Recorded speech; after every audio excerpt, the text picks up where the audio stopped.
Still early in his career, Andrew Minarick is already a serial ag entrepreneur. He grew up on a farm and went to the University of Nebraska-Lincoln to study engineering.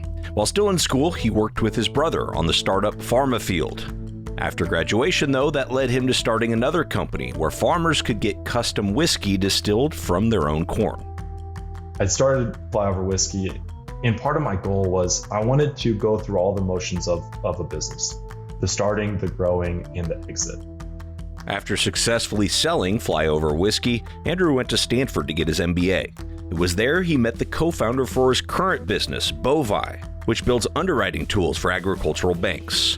Their initial focus is on collateral verification for livestock lenders. You know, these lenders would say, hey, we've got 70,000 head of animals or cattle out in, Panhandle of Texas, and we're inspecting once a year, and we go out 1 year and there's only 10,000 head there. So obviously you can have, tens, if not hundreds of millions of dollars of losses. And we felt that the inspection protocols were missing the ability to really match the complexity of the asset that they're underwriting. We're talking BovEye, Flyover Whiskey, and the journey of a young ag entrepreneur with Andrew Minarick on today's Future of Agriculture podcast. Hello, fellow ag nerd. Thank you so much for joining me for another episode of the Future of Agriculture. My name is Tim Hamrich, and every week you and I get to hear from the founders, farmers, innovators, and investors, the people shaping the future of the ag industry. I have a really impressive guest on today's episode in Andrew Minarick. Andrew and I talk about his latest company, BovEye, which is using computer vision and AI for remote livestock verification. And as you'll hear, it's extremely important to his customer base, which is not producers, but instead agricultural lenders. We also talk about his previous experiences in starting Flyover Whiskey, working for FarmAfield, getting his MBA at Stanford, and more. Cool stuff really all the way around, and a fun conversation for me here today. Andrew grew up on a small ag operation in North Bend, Nebraska, and has worked as an engineer and operator across a number of early-stage AgTech ventures. His current focus is on livestock production and financing technologies. He holds a bachelor's in biological systems engineering from the University of Nebraska-Lincoln, where he was a member of the Engler Entrepreneurship program, and holds an MBA from Stanford Graduate School of Business. Andrew lives in Omaha, where he serves as the founder and CEO of BovEye. This isn't the first Engler Entrepreneurship program alum that we've had here on the show. I continue to hear really amazing feedback about what that program's doing, and I think it's really cool in a place like Nebraska that has so much potential for agricultural innovation. So shout out to those guys. I'm going to drop you into the conversation here, though, where Andrew is explaining more about what BovEye does. What we've built as the initial tool and kind of our toolkit is we've developed computer vision models that use high resolution satellite imagery to remotely verify feeder cattle and rangeland cattle, basically anywhere in the US or world at a really low friction point that's very scalable and easy to use for the agricultural lenders that want to kind of reduce their fraud risk and improve some of their efficiencies and reach of their inspection activities. And so what exactly are these lenders wanting to know? Do they just want to verify that the cattle actually exist or the livestock actually exist? Or, what exactly are they wanting to know? Yeah, there's a lot of different factors that go into underwriting livestock assets. You have ownership, you have the quality of the asset, and you have the physical presence of the asset. Ideally, we'd like to expand into all three of those, but our initial approach has been to help them just physically inspect the quantity of the assets that they're looking at. And they typically go and do this in person, which is certainly a good avenue or option, but sometimes labor limitations and regional proximity, it can be difficult to get out there as frequently as might be desired, especially for an asset that turns over multiple times a year. And you can lose some visibility kind of in that delta there. And so we just help them turn up that dial up or down in a way that's really scalable to meet whatever frequency or visibility requirements that particular loan might need. And, I could see one problem, which is what you're describing here. It's like, hey, it's kind of expensive and labor intensive to send someone out and count cows. But there's another problem here too, right? Which is where the lack of validation has sort of bit these lenders. Can you maybe talk about some of those issues that have popped up? Some of them have, achieved sort of national news. Yeah. And that's something that really sparked our initial interest in this segment, was seeing how some of these very large fraud cases, these lenders would say, hey, we've got 70,000 head of animals or cattle out in, panhandle of Texas, and we're inspecting once a year, and we go out one year and there's only 10,000 head there. So obviously you can have, tens, if not hundreds of millions of dollars of losses on those extreme cases. And what we found is interesting is, like I kind of mentioned, these agricultural assets that are on four legs, so livestock in general, have a lot of unique complexities, especially regarding ownerships and liens, as far as just cash markets and the transportability.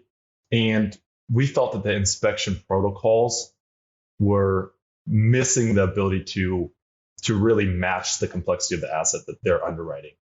And something that was interesting that we found was, as we were digging into this, we were like, hey, these might just be headline cases, one-off instances. And we actually talked with a few people that litigate these kind of things and serve as legal counsel for these kind of bankruptcy filings. And they brought up a really interesting point. They said, when you're a homeowner, for example, you might see a leaky pipe in your house once every 5 years, once every 10 years. He's like, but if you're a plumber, you see the leaky pipes every day.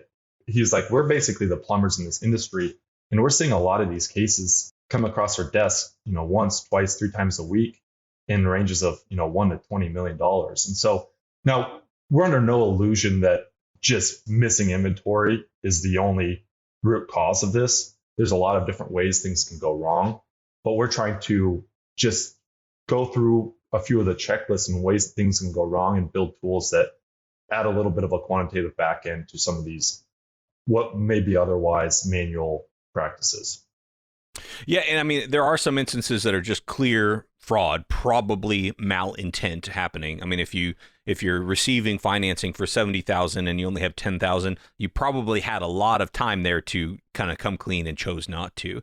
But I imagine that there are, and I think you just alluded to this, there are other cases where just due to the natural velocity of animals that are going through an operation, you might end up with fewer than the lender would be comfortable with. And it's just, it's not that it was malintent, but it just sort of happens. Is that true? Yeah, I think so. I think that whenever you have a reduced visibility and an accurate count, or a count that may be accurate but only conducted once a year, a lot of these lenders look at a borrowing base, just kind of a balance sheet of sorts that says, okay, given the amount of inventory, equipment, feed you have, we can extend you this line of credit. Well, if those inventory numbers are off, either high or low, either A, you're not able to receive the amount of credit that you would like, or you might be overextended. And with these lenders, they also are setting loan loss reserves that help them estimate risk and might hurt some of their earnings. And so fine-tuning some of these things, I think, has a lot of advantages outside of the extreme fraud cases that we might see. And another note that I would say is, as we kind of dug into some of the fraud theory, a lot of this fraud tends to snowball. And I don't think that there's a lot of people who are set out to say, hey, we're going to be big fraudsters, we're just shady individuals. And that certainly happens. But a lot of the times it's someone gets in a bad situation, they try to play the market to get out of it, and pretty soon they're in over their head and trying to get losses recouped. And it's just a really bad situation. And I think that our goal is that we can help people prevent that and get on the front end of it, because at the end of the day, it doesn't help a lot of the good producers that might not be in that situation. It certainly doesn't help someone who's, getting deeper and deeper in some fraudulent activity, and certainly doesn't help the banks. So this seems like a tricky one to identify, like, how big of a market is this? Like how much is lost every year from this? And I'm sure as you were starting the company, that was something you were trying to understand, like, all right, is this a big of enough problem for the average lender that the average lender will want to buy this BovEye service? How have you approached that question? Well, I think the average lender is tough because every bank varies in size and geographical reach. And so I think our initial target as some of these larger banks that are putting out very large lines of credit to large feed yards. So that's kind of been our initial focus, where we saw that fraud problem be most prevalent. If you're a small community bank, you might be down the road from your feed yard that you finance, and your ability to gain visibility on those operations might not be as difficult if you're a bank located in Omaha who is financing feed yards across Colorado, Texas, South Dakota. And so I think that average bank, when we look at our initial market, is significant in the loan volumes, but smaller in the number of organizations. But then we also look at, a lot of these smaller banks that might be more dispersed, and just their ability to invest in technology and really leverage some of these emerging technologies that we're excited about when you think of machine learning and computer vision. And we think that there's an opportunity to help augment some of their other practices, but that's further down the roadmap. Computer vision, AI, machine learning, those are relatively new technologies, but not brand new technologies. Why do you think a solution like this hadn't been brought to the market before? At least I'm assuming it hadn't. Yeah. So our approach has been to be fully remote. And that was kind of the primary driver on our technology selection, was customer requirements. So a lot of technologies exist when it comes to precision agriculture, especially related to livestock. And a lot of those add some frictions to the producer, and they might be well worth it, but they add some frictions to the producers, add some implementation, some costs.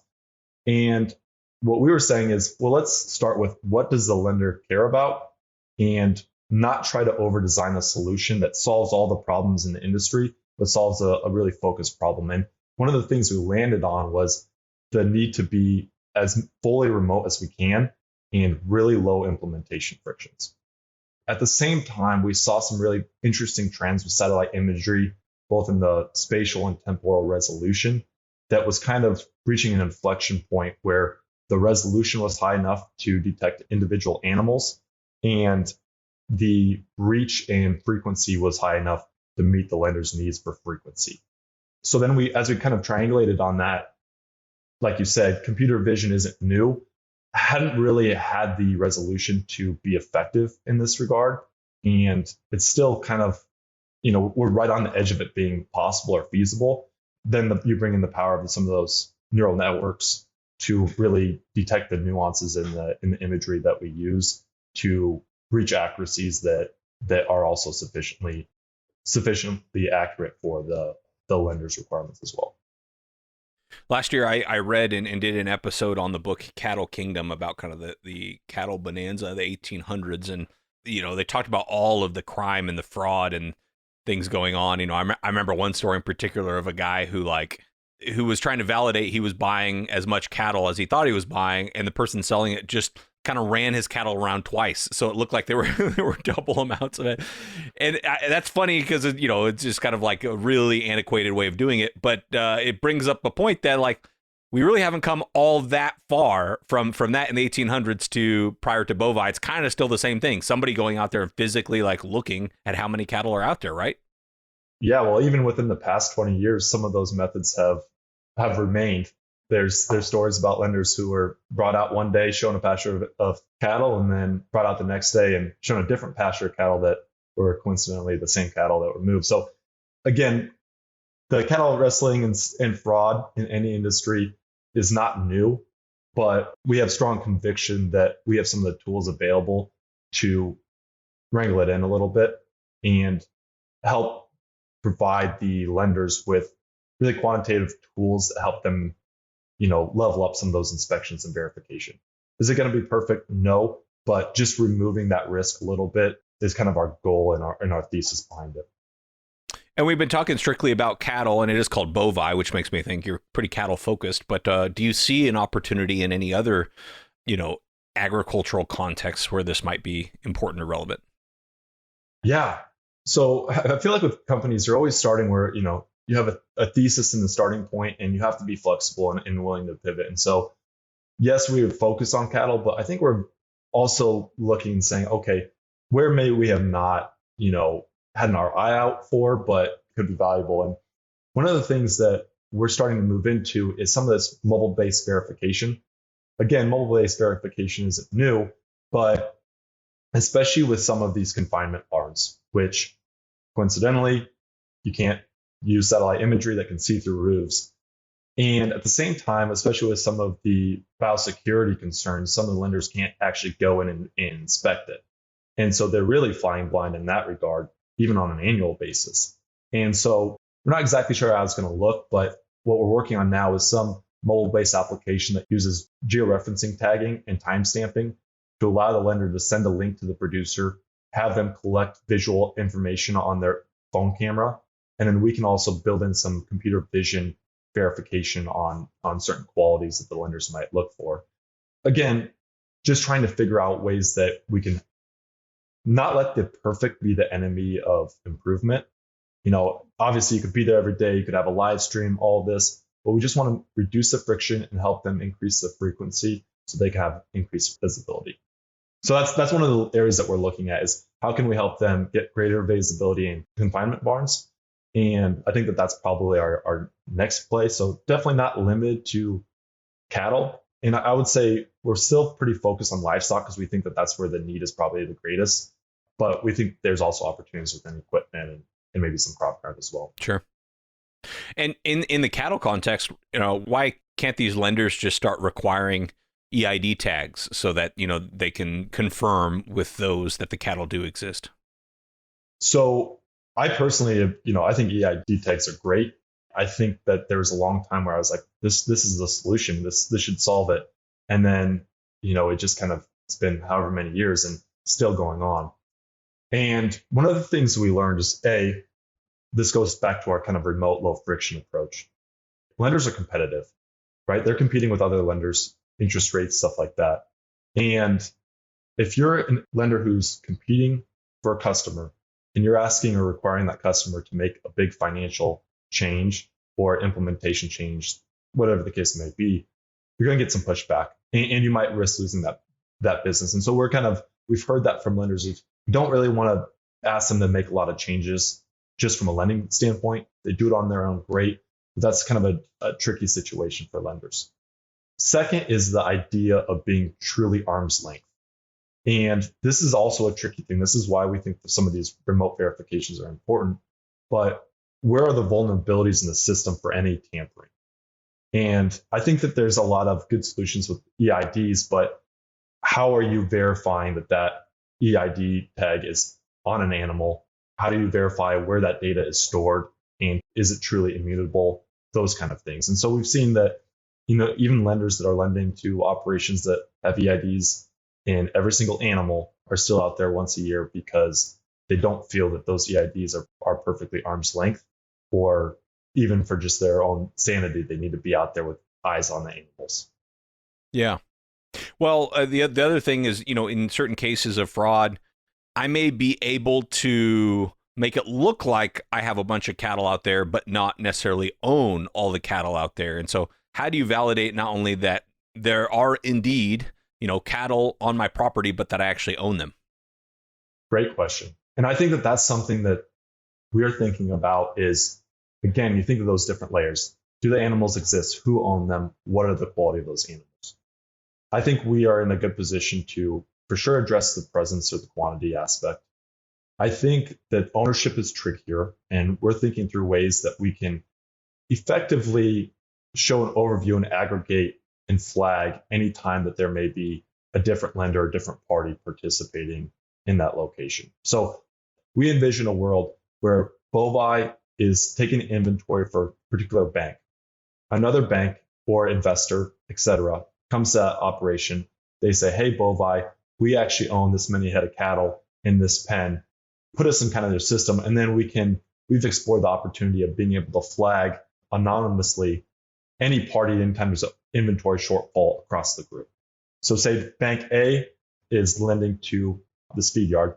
Bank B is also lending to the feed yard. They might not know each other or on that operation, but we do. And we can say, hey, we can't tell you who else is in here, but we know that one of you guys has a shortfall. And so I think that that's something that we're thinking about. That's a lot trickier. That's more of a coordination challenge. But if we're successful on a large enough scale, I think that that's a very realistic possibility. Well, you have been an early stage entrepreneur before, and I want to talk about some of those experiences. But before we get there, I would imagine are very comfortable in this like new idea, new approach. Let's try it. Let's make it happen. Your customers are very established institutions. I mean, there's not a lot of like startup ag lenders out there that I know of. I mean, it's Farm Credit, it's Rabobank, it's CoBank, whatever. These are big institutions. How willing are they to kind of go on this journey with you? Because it might seem a little bit less comfortable for them than it is for you. For sure. Especially, and I don't blame them in a lot of ways. Like if you're a large organization that's highly regulated, working with startups is a risk to you, right? Startups are untested. Banks like to work with things that are tried and true. That said, every organization is different. Every organization has a different appetite to work with startups. And we've certainly seen that. And so we've been very fortunate in our early days to find a few organizations that have really strong internal champions and are just more prone to working with startups. One of those organizations is Farm Credit Services of America. We got connected with them early on. They were super awesome. You never really forget the first people that take a risk on you. And they were one of those organizations that we walked into them and said, hey, we have this. This is what we're thinking. We had talked to them during some customer discovery. We said, we think we can do this. We have a working prototype. And the working prototype was not pretty. And we said, let us do a pilot and show you what we can do.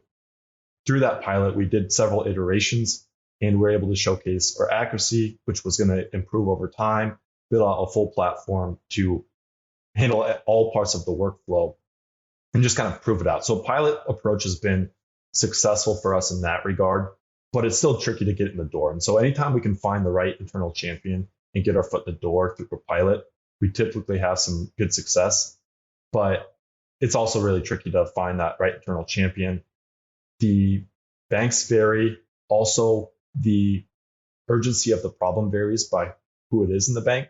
Certain people care about different things, whether that's risk reduction or cost savings. And so like the user, the buyer, and the decision maker can be very different people. And so navigating that organizational structure is something that, I hadn't really worked deeply with enterprises before. I'm still pretty green in a lot of ways, but it's definitely been a learning curve, one that I'm getting better at, I hope, but certainly a different beast in itself. Sure. And give us a snapshot of BovEye as a company today. When did you start? Have you raised money, and what's the team look like today? So actually, a lot of this started in grad school when I met my co-founder. He was in the MBA program with me and also earning his master's in engineering, kind of a focus on this machine learning and computer vision. And then we officially launched last July, August. We recently got through our pilot programs. A lot of our funding has been non-dilutive grants. We've bootstrapped and been really capital efficient throughout the process. A large part of that is just the fact that we're both engineers and fairly technical and can do a lot of the technology development by ourselves. Then we went through the pilot programs and we kind of run the backside of these where we are saying, okay, what we thought would work worked in a lot of ways better than we had hoped it would. We think this is feasible. And we've tested this with a couple of reputable organizations. And so now we have a team of three, myself, my co-founder, James, and a software engineer. And our goal now is just to kind of grow and expand now that we kind of know that what we initially set out to do is working. Very cool. Well, let's talk about, you mentioned grad school there. Let's talk about your entrepreneurial background. I know you grew up on a farm in Nebraska. Did you always know you wanted to get into entrepreneurship, and what was sort of the catalyst that led you down this direction? I think two things. One, my father owned a water well irrigation business. And so we had the farm, and he was just a business owner. And I think that had a pretty big impact that I didn't recognize as much until later. So that was a big part of it. And then when I went to University of Nebraska to get my engineering degree, I was part of the Engler Entrepreneurship program at UNL. And Tom Field is a great friend and mentor of mine. And that had a really big impact about like just kind of going for it and taking the risk, and kind of started that fire a little bit. And then also through undergrad, my brother was starting FarmAfield, which is basically a crowdsource investment platform for livestock and certain agricultural investments. And I kind of helped out with that in the early stages. And so a lot of those little experiences where it's like, hey, I really love and enjoy the challenge and reward of working on businesses in their earliest stages and really navigating kind of that uncertainty is just it's really tough. It's really fun. Sometimes it works, sometimes it doesn't. And there's something magical about it. So your brother was a founder of FarmAfield then? Correct. And so how long were you with FarmAfield? Was this all during undergrad? Yep. So I was with FarmAfield basically from my sophomore year until I graduated.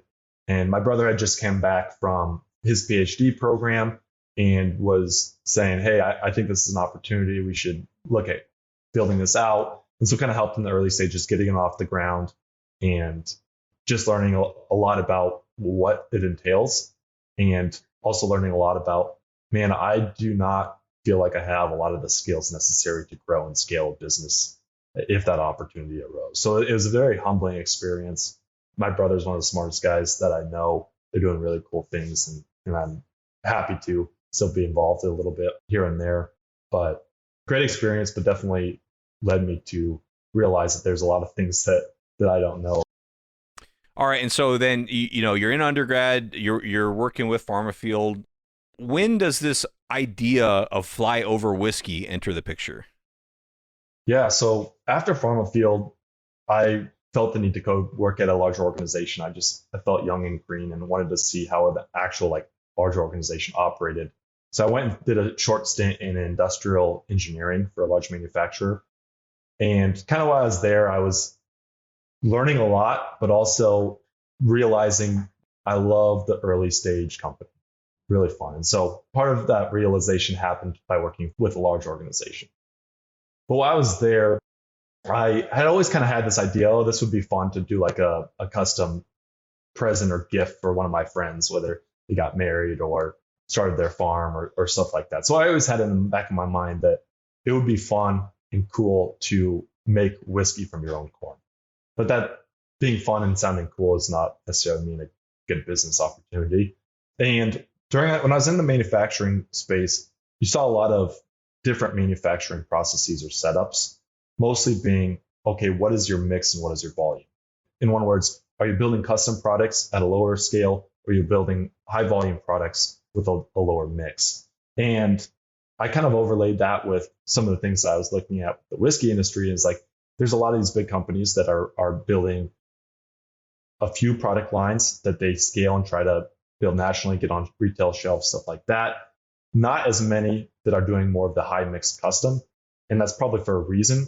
And kind of overlaying that with knowing what kind of processes need to be in place to make a custom manufacturing process work, which is effectively what distillery is and what Flyover Whiskey was kind of saying, okay, I feel like I have the tools and I know where things break, where things work to actually make a custom batch distillery function as a business.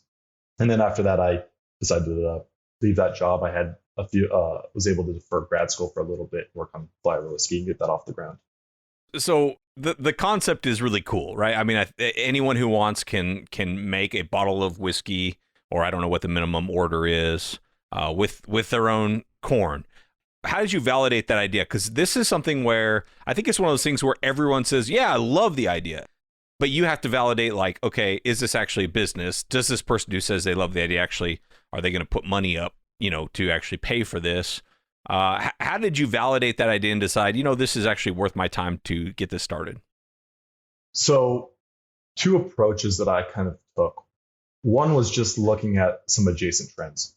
You saw a lot of farm to fork. People had a desire to consume products that they either made themselves or they knew of people who made them. So there's that trend. Alongside with a lot of the farmers, row crop farmers, corn, soybeans, not really a tangible way to consume that product in a way, same way that maybe a beef producer has. And so I kind of looked at those two things and I said, hey, I think there'd probably be an opportunity to do some custom distilling for these people to give a product from those products. Again, that's just one piece of the validation, but I'm looking at these patterns. And then the second thing is taking relatively small bets. And so kind of started this off as a side hustle, got it going. And then was able to run some early tests that, again, the goal is to not put yourself into, $1 million of debt to test something, right? You can only validate so much. So you have to get out and just try to do it. And if you can get out and try to do it for a low cost, low risk way, then you can start actually putting product in people's hands. And so we did that, had to go through the licensing process. By the time that we had launched, it wasn't a huge capital investment. I hadn't necessarily gone all in on it yet. And I was able to say hey, our labeling and all of that, our whiskey's good enough. Our labeling has a lot of work to do. And there's just a ton of demand kind of from the start. And so we got lucky there that the product market fit just was a hit out of the gates. And then we were able to go all in and grow it from there. And how long from when you all were open for business for Flyover Whiskey for a farmer to send you, I don't know what it is, a bushel of corn and get back some whiskey? How long from when you were open for business to when you left the company? Yeah, so open for business, I believe July of 2021. So about at 12 months. So a lot of the business was starting and getting licensing and stuff like that going. And then once we started our first batch to when I sold the company was about a year. Okay. And why sell? So I had the opportunity to go to grad school, and that's something I wanted to do. And like I had mentioned, I deferred that grad school period. I started Flyover Whiskey, and part of my goal was I wanted to go through all the motions of a business, the starting, the growing, and the exit. Now, this was not a huge business. This was a very profitable business, very good business. So it was not a home run, it was a base hit, but just going through the mechanics of all those steps was kind of a goal of mine.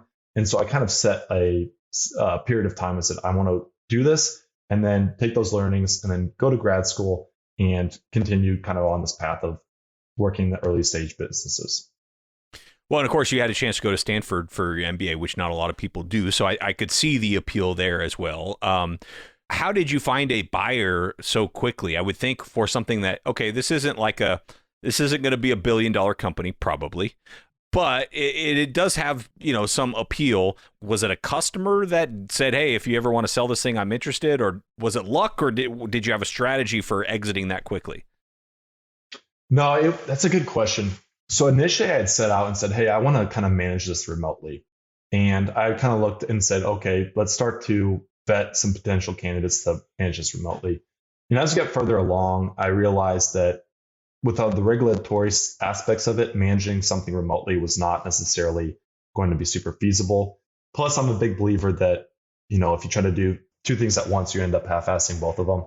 And so I kind of had to make a decision. And through that process, there's a small family business that was nearby North Bend, and he was a friend of ours and friend of a friend. And so kind of through the grapevine, heard that we're kind of in the market. And then he and an investor kind of came in and said, hey, we'd like to purchase this business. And so definitely, as with a lot of things, an element of luck and timing and just kind of small world in agriculture. I mean, probably not a lot of your classmates, even at Stanford, had already been through the experience of starting and selling a company, before you get your MBA. That's pretty cool.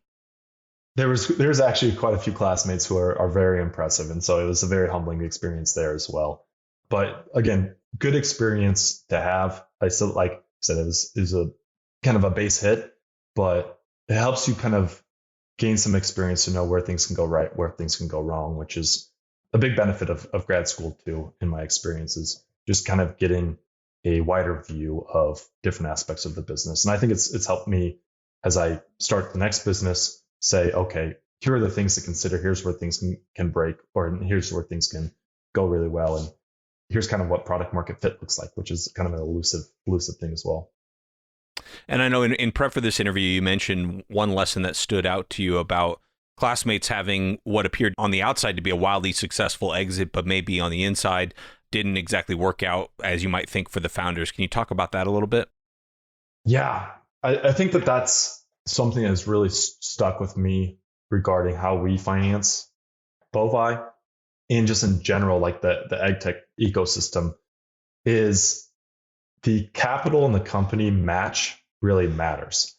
And venture capital is a very unique type of capital for a very unique type of business. And sometimes I worry that that gets applied a little too broad based. And I don't know if everyone's always honest with themselves about either what kind of company they're trying to build or what kind of a company they're trying to invest in. And the reason that hits home is there's certain things in the term sheets and the way that those deals are structured, things like, the preference stack and the liquidation preference. And those really matter as far as what kind of business you're building. And so for the example that really stuck out to me is we had a founder come into one of our classes and speak about how he had built this incredible business. And he had friends and family that took a risk on him. He personally took a risk on himself, built the business, and through a series of financing decisions and board governance, ended up selling the business for, I think, around $285 million, which is an amazing exit, I think a lot of founders would say. And neither him nor his friends and family who took those early risks received a dime because of that preference stack ate up a lot of that capital. And now I think that there's a lot of reasons to start a business. I think one is to solve a real problem and one is to be compensated for that. And I think maybe the number one would be compensate the people that take a risk on you in the early stages. And so that's just something that I think that's close to home is a little too often it seems like, oh, congratulations, you took venture capital, or I'm a venture-backed company. And that's like a signal of success. And I think that that's a dangerous way to frame it. I think that there needs to be caution and model out what kind of business you need to be a successful investment, both for your venture investors, but also for yourself. And so that's just little things like those playbooks that here's where the teeth can be. And knowing where that and being honest with yourself is an important piece. Andrew, I'm so impressed with you. I mean, with what you're doing with BovEye, of course, but also, everything you've done up to this point. I'm excited to see where you take things next. I do want to give you the chance, though, for any closing comments, anything you want to add or emphasize before we wrap up here. No, I think that covers it.